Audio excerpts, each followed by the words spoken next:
Hola, ¿qué tal? Y bienvenido ya a esta sesión 4, donde ahora vamos a ver sobre el árbol de problemas y el mapa de empatía, siguiendo con cada una de las sesiones en consecuencia a la sesión anterior de Design Thinking, en donde hablamos sobre toda esa metodología ágil y cada uno de sus procesos.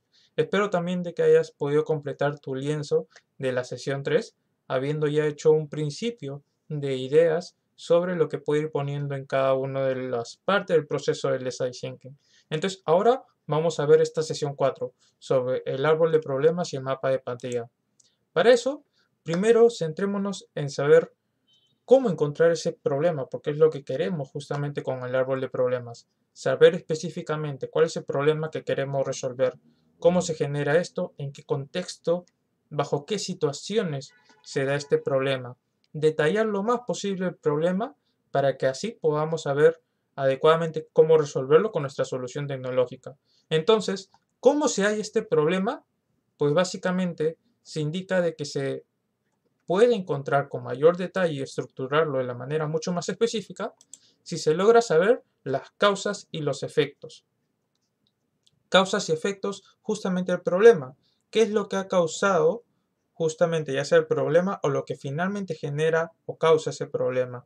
Y después, ¿cómo es que genera los efectos? Las causas nos referimos a las raíces del problema y los efectos causados por este problema. Detallar cada uno de estos puntos mucho más detallado te va a permitir ser mucho más objetivo con ese problema. De lo cual, por ejemplo, en principio tú puedes haber tenido un problema ya descrito, pero mientras vayas detallando las causas de este problema, quizás vas a ir variando el problema. Y así, cuando vayas también a hacer los efectos, también quizás va a haber variaciones en el problema. No te preocupes, que luego te voy a explicar cómo es que se estructura justamente el árbol del problema y vas a entender ¿cuál es el sentido de explicarte esta imagen con estas causas y efectos? Pero para eso, para poder saber a detalle cómo escribir las causas, los efectos y también el problema, encontrarlo adecuadamente, hay algo que se tiene que hacer previamente y que también es parte del proceso de design thinking, que es la empatización.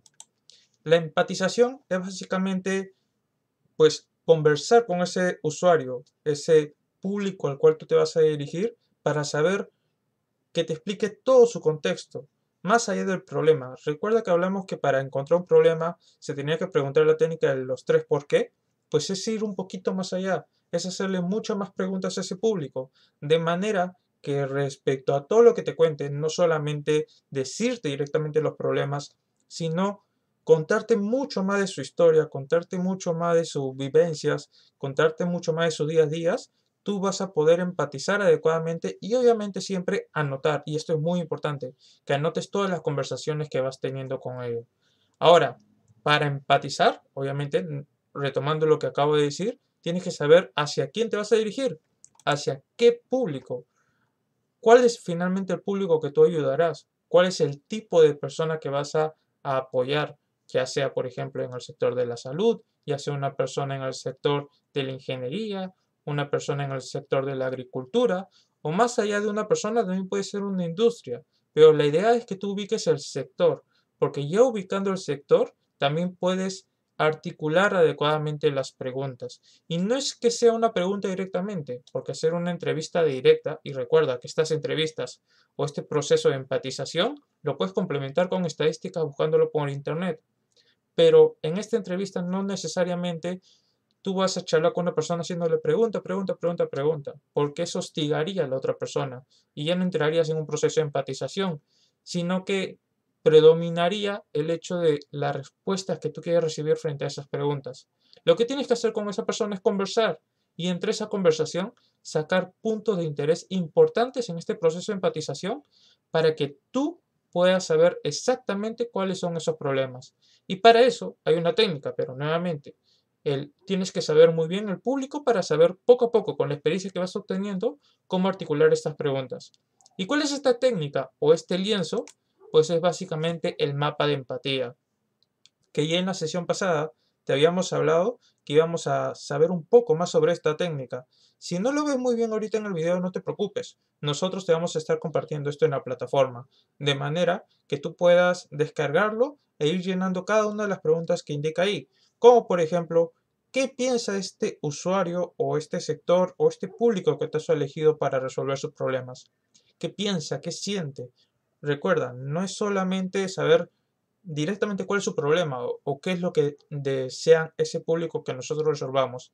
Ese no es el punto de una empatización, sino poder charlar con esa persona de manera que entre todo lo que charla, esa persona te puede decir su mayor dolor, su mayor problema que tú necesitas resolver. Entonces comienza hablando algo que te dé indicios de saber qué es lo que piensa y siente ese usuario. Luego, qué es lo que ve, qué es lo que tiene a su alrededor disponible. No es igual, por ejemplo, una región a otra, una región de la selva, de la sierra, igual a una región de la costa. O no es igual una persona que vive en chacra, por ejemplo, a una persona que vive de manera urbana. Entonces es muy, muy importante que sepas qué es lo que ve, qué es lo que oye, qué es lo que oye en su contexto, en función a cosas buenas o malas de lo que oye, qué es lo que dice y hace. Ninguna persona es igual ni tampoco en el contexto en donde vive. Y también cuáles son los esfuerzos y resultados de esta persona frente a lo que viene haciendo, ya sea una empresa o una persona, tiene un conjunto de trabajos y actividades previas ya realizadas frente a lo que, al problema que está identificando o a lo que está viviendo. Un conjunto de actividades, un contexto de esfuerzos que esperan resultados, pero que finalmente quizás no han logrado los resultados que ellos esperan.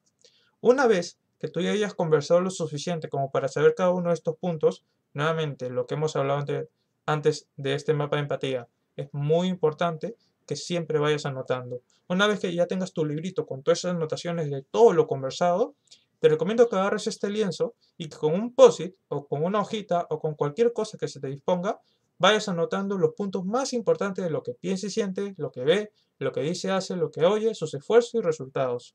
Con ese POSIT, ¿por qué es que más o menos se utiliza el POSIT? Porque anotando cada uno de estos POSITs en el lugar donde se ubique, tú vas a poder luego, cuando ya esté terminado, ver todo el lienzo y ver todo lo que conlleva a ese usuario y el problema que tú quieres resolver. Entonces, al conocerlo bien a ese usuario con todo ese lienzo, viéndolo claramente, tú vas a poder quizás identificar dos cosas que has anotado inicialmente y que quizás juntándolas o abreviándolas, puedes entender mejor la idea. Y es lo que te recomiendo, que no te llenes de puro POSIT. Y si lo haces inicialmente, está bien. Eso quiere decir que has sido muy, muy al detalle. La idea es de que cuando ya termines todo y tengas una imagen mucho más grande, una perspectiva mucho más grande de este lienzo, ya puedas agregar cosas que sean similares o POSIT, donde has escrito que tengan términos similares y que los simplifiques. Eso te ayudará para que luego ya armes tu árbol de problema, que es lo que ahorita vamos a justamente ver. ¿Cómo ya trabajas un árbol de problema? Ya teniendo el mapa de empatía listo, ya teniendo todo ese lienzo y teniendo un concepto mucho más grande del contexto de la persona, del usuario, del público al cual tú quieres apoyar, ya puedes resolver este árbol de problemas, que básicamente sirve para poder detallar y encontrar el verdadero problema, el enfoque al cual tú vas a estar viendo todos los días para poder resolver. Entonces, el problema que has identificado inicialmente lo colocas inicialmente en la parte donde dice problema. ¿Por qué se habla de la técnica del árbol de problemas? Porque al igual que un árbol, el problema va a ser el tronco, las causas, las raíces van a ser las causas de ese problema y lo que va en la parte superior al tronco son los frutos o los efectos de ese problema. Entonces justamente es igual, tú lo tienes que detallar de la misma manera. En el centro poner el problema, por debajo un cuadro con cada una de las ideas de las causas que has podido rescatar de ese mapa de empatía. Y por último, de seguro cuando estés haciendo las causas, como ya te he dicho inicialmente, de seguro vas a ver de que sientes que ya el problema no tiene mucha coherencia con las causas. Por lo tanto, va a ser necesario que mejores el problema. Y eso está bien. Lo mismo te va a pasar cuando vayas colocando los efectos, que nuevamente, tanto las causas como los efectos van a nacer de todo ese mapa de empatía que ahora lo vas a ver muy bien y que te va a dar una mejor idea del contexto de tu público, de su problema, de la verdadera necesidad que ellos pasan. Y nuevamente, cuando coloques también los efectos, también te va a generar de que quizás varíes muy bien el problema y seas mucho más detallado. Y es justamente para eso lo que sirve el árbol de problema, para poder detallar bien el problema que tú deseas resolver. Es decir, que no basta con los 3 por qué que ya te hemos dicho al inicio, que no basta solamente con entrevistas o encuestas o investigaciones por internet, o no basta solamente con un mapa de empatía, sino basta con analizar toda esa conversación, no solamente con una persona, con varias personas, y que encuentres sus patrones para que así ya puedas hacer un adecuado árbol de problema que finalmente te bote el principal problema y muy bien detallado de lo que tú quieres resolver. Ya en anteriores sesiones hemos hablado de la importancia de esto, de la importancia que tiene encontrar el adecuado problema. Muchas empresas, muchos ingenieros, muchos especialistas, al no tener bien claro cuál es el problema y la necesidad de su público, es que han hecho soluciones que finalmente no son de gran impacto, que finalmente se quedan como un uso inadecuado. Es por eso que el trabajo más duro está en esto, en encontrar el problema, y ya con eso poder establecer las soluciones más adecuadas para afrontar ese problema. Así que en esta sesión nuevamente hemos visto tanto el mapa de empatía como el árbol de problemas. Y te invito a ti a que por favor armes este lienzo y que puedas ya poner ahí todas las características de lo que hemos hablado del mapa de empatía sobre tu usuario y que formules tu árbol de problema, ya que finalmente esto te va a servir para seguir en el proceso de cada una de las sesiones que vamos a ir armando. ¿Sí? Esa sería la tarea o la meta que te dejo en esta sesión y espero que en verdad lo aproveches en irlo trabajando. Ya nos vemos en una siguiente sesión. Nos vemos.